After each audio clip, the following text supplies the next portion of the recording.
안녕하십니까. 조국혁신당 대변인 김보협입니다. 논평 2개 하겠습니다. 윤석열 대통령은 국정 지지율 20%의 의미를 아는가 제목으로 먼저 논평하겠습니다.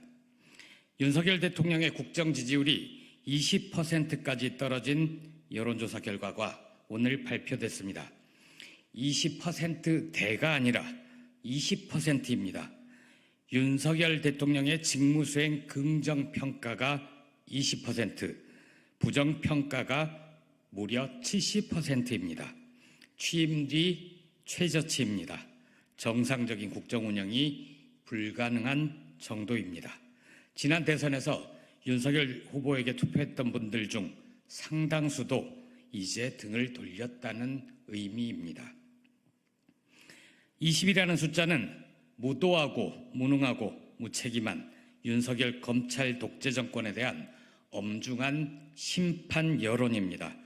윤 대통령과 용산 대통령실이 부디 지지율은 늘 바뀌는 거라 일희일비하지 않겠다라고 생각하지 않길 바랍니다.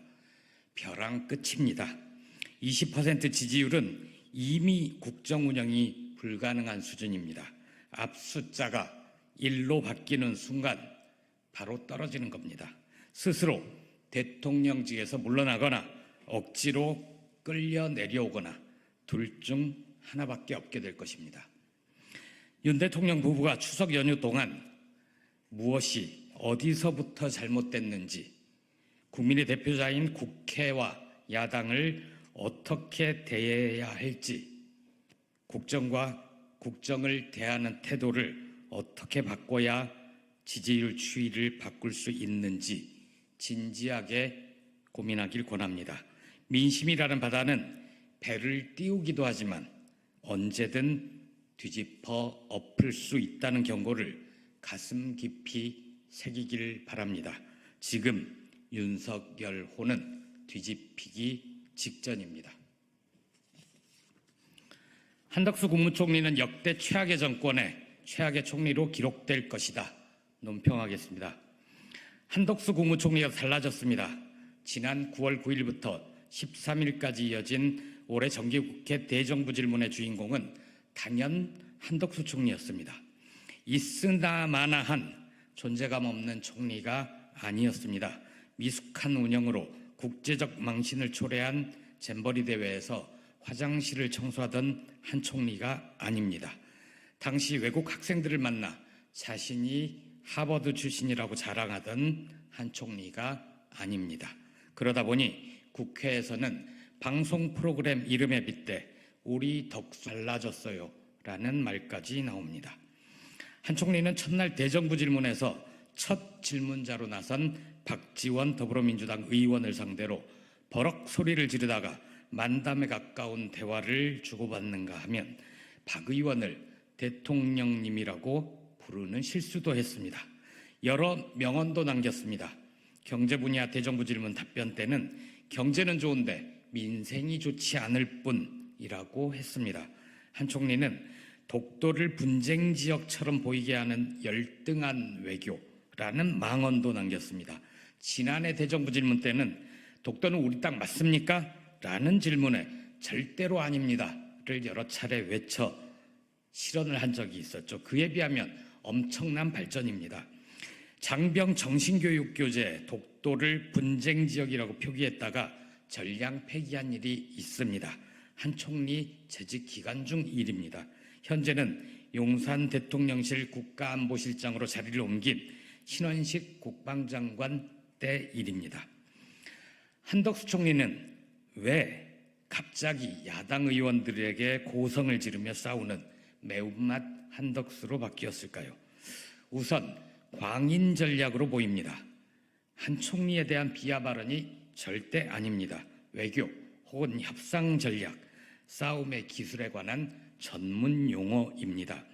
미친놈처럼 세게 나가야 상대방이 당황해 물러선다는 전략입니다. 지난 4.10 총선 참패 뒤 사의를 표명했던 한 총리는 윤석열 대통령과 임기를 같이 할 수밖에 없는 운명이라고 판단한 것 같습니다. 국정 지지율이 바닥인 윤 대통령은 현재 후임 총리를 구할 수도 없고 억지로 구한다 한들 국회에서 야당의 동의를 구할 수 없습니다. 다른 하나는 양규 전략입니다.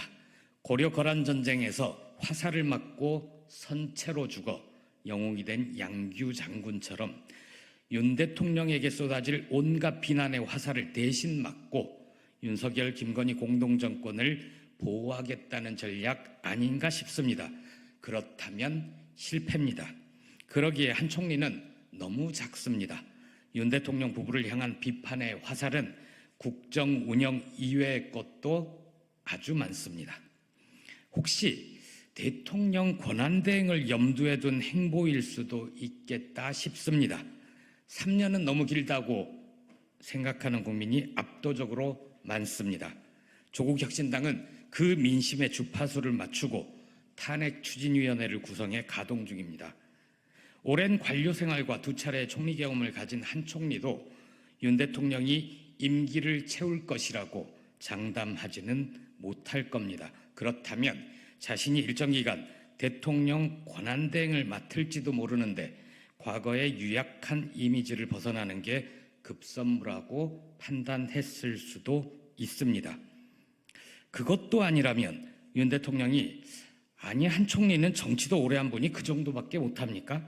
국회 가서 저 대신 좀 제대로 싸우세요 라고 명령을 했고 한 총리가 그저 윤 대통령의 명령에 충실하게 따르면서 싸우고 있을지도 모릅니다. 한 총리가 어떤 이유에서 순한 맛 한덕수에서 매운맛 한덕수로 바뀌었는지는 알 도리가 없습니다. 하지만 분명한 것은 하나 있습니다. 대한민국 역사의 역대 최악의 정권의 최악의 총리로 기록될 것입니다.